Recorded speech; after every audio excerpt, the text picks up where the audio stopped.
কাব্যগ্রন্থের কবিতা বুদ্ধ জন্মোৎসব। হিংসায় উন্মত্ত বৃত্তি, নিত্য নিঠুর দ্বন্দ্ব, ঘোর কুটিল পন্থ তার, লোভ জটিল বন্ধ।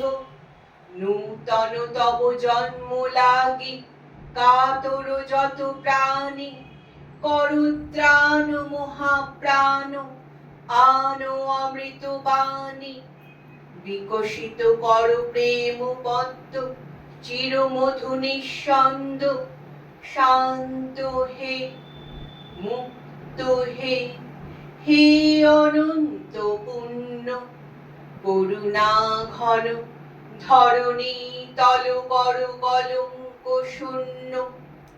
এসো দানবীর দাও, ত্যাগ কঠিন দীক্ষা। মহাভিক্ষু লও সবার, অহংকার ভিক্ষা। লোক লোক ভুলুক শোক, খণ্ডন কর মোহ। উজ্জ্বল কর জ্ঞান সূর্য, উদয় সমারোহ। প্রাণ লোভুক সকল ভুবন, নয়ন লোভুক অন্ধ। শান্ত হে, মুক্ত হে, হে অনন্ত পুণ্য। করুণা ঘন ধরণী তল কর কলঙ্ক শূন্য।